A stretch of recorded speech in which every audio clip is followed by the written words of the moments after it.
ఆస్ట్రేలియాలో ఉద్యోగాలు ఇప్పిస్తామని మోసం చేస్తున్న శేఖర్, ఉదయ్, రఫీ అనే ముగ్గురిని అరెస్ట్ చేశారు ఎస్ఓటీ పోలీసులు. మొత్తం 50 మంది దగ్గర ఒక్కొక్కల నుంచి 5.5 లక్షలు వసూలు చేసిండ్రని చెప్తున్నారు బాధితులు.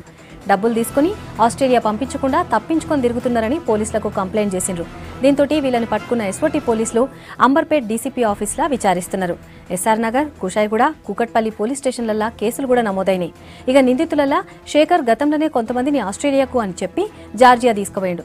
అక్కడ వీళ్ళ పేరు మీద ఇన్స్టాల్మెంట్ల ఐఫోన్లు తీసుకున్నాడు. 2 నెలలు అయిన తర్వాత వాళ్ళని మళ్ళా ఇండియాకు తీసుకొచ్చిండు.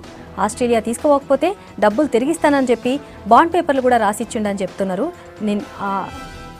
ఆపదలో భయపడ్డ వాళ్ళు డబ్బులు తిరిగి ఇవ్వకపోతే ఇప్పుడు పట్టించుకుంటలేరని చెప్తున్నారు.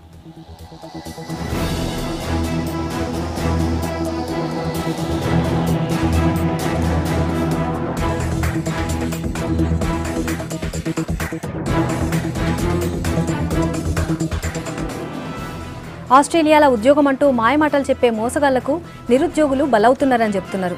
మాయమాటలతోటి లక్షల రూపాయలు దోచేస్తున్నారు మోసగాళ్లు. పోలీసులు ఎంత చెప్పినా ఇట్లాంటి ఘరానా కేటుగాళ్ల చేతిలా మోసపోతూనే ఉన్నారు. చదువుకున్న యువకులు ఎక్కడో ఉద్యోగం అని చెప్తే లక్షలు పోగొట్టుకుంటున్నారన్నారు. ఇట్లాంటి ఘటనలు జరిగినప్పుడు అయ్యో అనుకోవటం తప్ప ఎప్పట్లెక్కనే మోసపోవటం మామూలైపోతుంది.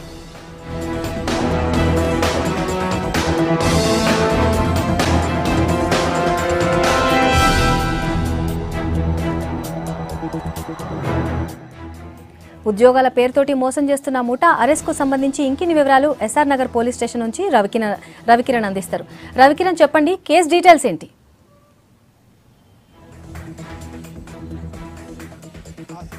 నగరంలో కేటుగాళ్లు చెలరైపోతారని చెప్పుకోవాలి. ఎందుకంటే పోలీసులు ఎన్నిసార్లు చెప్పినా కానీ అంటే ఏవైతే ఫేక్ కన్సల్టెన్సీ ఉంటాయి ఇవన్నీ కూడా జాబులు ఇప్పిస్తామని చెప్పి మోసాలకు పాల్పడుతున్నారు.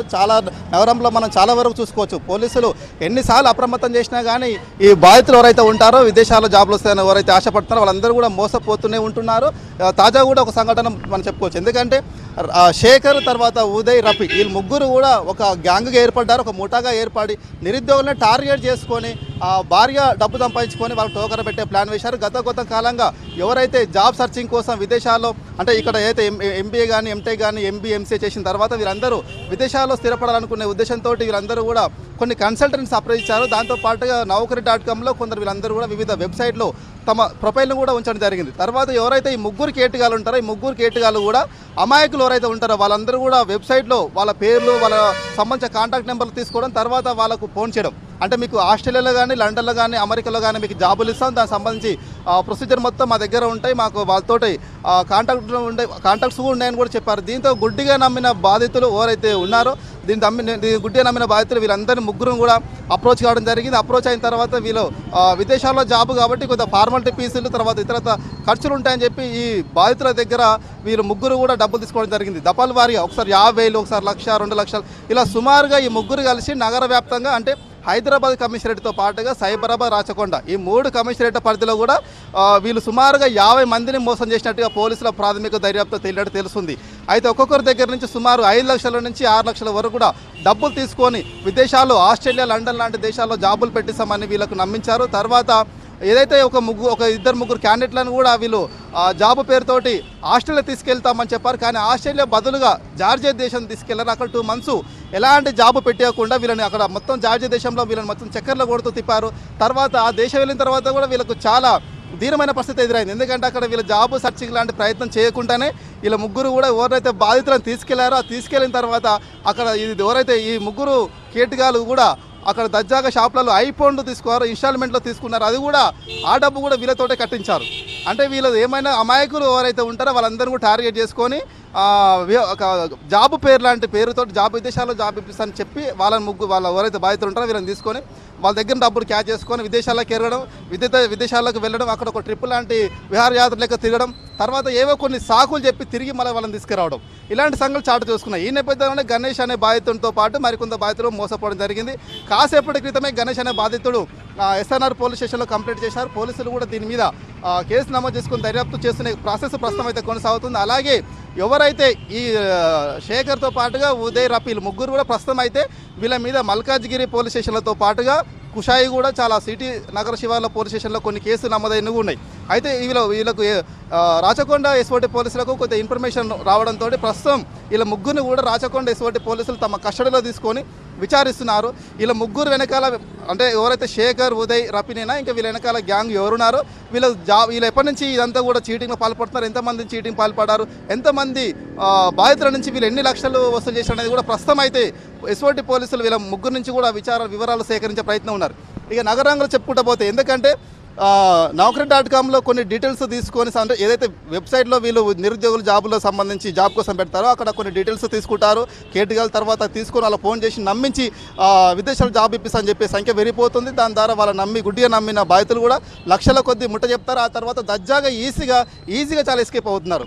ఇప్పుడు ఏదైతే ఈ సంఘటన జరిగిందో దానిలో ఒక భాగాన్ని చెప్పవచ్చు. తర్వాత ఇక ఈ విధంగా ఇది అంటే మోసం చేసే ప్రాసెస్ ఈ విధంగా ఒకటి అయితే ఫేక్ కన్సల్టెన్సీలు నగరంలో పుట్టగొడుగుల ఫేక్ కన్సల్టెన్సీ పుట్టుకొస్తున్నాయి. మేదీపట్నం, అమీర్పేట, ఎస్ఆర్ నగర్, దిల్షునగర్ లాంటి ప్రాంతాల్లో అయితే ఎన్ని ఫేక్ కన్సల్టెన్సీలు ఉన్నాయో మనం చెప్పనవసరం లేదు. సుమారుగా వేల కొద్ది లక్షల కొద్ది ఫేక్ కన్సల్టెంట్ ఉన్నాయి.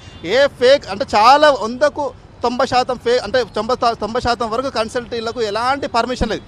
ఒకవేళ కన్సల్టెన్సీ పర్మిషన్ తీసుకోవాలంటే దాని ప్రొసీజర్ ఎక్కువ ఉంటుంది. ఖచ్చితంగా గవర్నమెంట్కి ఒక రికార్డు పోలీసుల దగ్గర నుంచి మొదలు పెడితే జిహెచ్ఎంసీ గవర్నమెంట్ కూడా దీనికి సంబంధించిన ఖచ్చితంగా లెక్కలు చూపించాలి. ఎందుకంటే నిరుద్యోగులు జాబ్ చూపించాలంటే కనుక వీళ్ళు ఏ కంపెనీలతో ఎంఎన్సీ కంపెనీలతో వీళ్ళకు టైఅప్ ఉంది ఇవన్నీ కూడా వివరాలు ఖచ్చితంగా అగ్రిమెంట్ ఏమో వీళ్ళు ఖచ్చితంగా చూపించాల్సి ఉంది. కానీ ఎవ్వరు కూడా ఇలాంటి అఫీషియల్గా వెళ్ళడం లేదు. ఎందుకంటే నగరంలో చాలా వరకు ఫేక్ కన్సల్టెంట్ అన్నీ కూడా మామూలుగా ఏదైతే రిజిస్ట్రేషన్ డిపార్ట్మెంట్ ఉంటుందో రిజిస్ట్రేషన్ డిపార్ట్మెంట్లో ఏదో ఒక పేరు పెట్టేసి ఆ రిజిస్ట్రేషన్ చేసేస్తారు. అంతవరకు తమకు రిజిస్ట్రేషన్ ఉంది, మేము ఎలా అఫీషియల్గా ఉన్నాం, మాకు ఇల్లీగల్ ఎలాంటి యాక్టివిటీ లేదు, మేము అఫీషియల్ వెళ్తాం, మమ్మల్ని ఎవరు కూడా ఏం చేసే రైట్ అని చెప్పుకుంటున్నారు. కానీ ఒక రిజిస్ట్రేషన్ డిపార్ట్మెంట్లో తీసుకున్న రిజిస్ట్రేషన్ అంటే ఏదైతే కన్సల్టెంట్ పేరు ఉందో ఆ పేరును ఒక్కరు మాత్రమే రిజిస్ట్రేషన్ చేసుకోవడం జరుగుతుంది. కానీ ఇక అది మించితే తప్ప ఏది కూడా ఈ కేటు కాదు అంటే ఫేక్ కన్సల్టెన్సీ దగ్గర ఏది కూడా రిజిస్ట్రేషన్ అయి ఉండదు. ఇక కొన్ని కన్సల్టెన్సీకి అయితే కనీసం ఆ రిజిస్ట్రేషన్ డిపార్ట్మెంట్లో కనీసం రిజిస్ట్రేషన్ చేసుకున్న దాఖలాలు కూడా లేవు.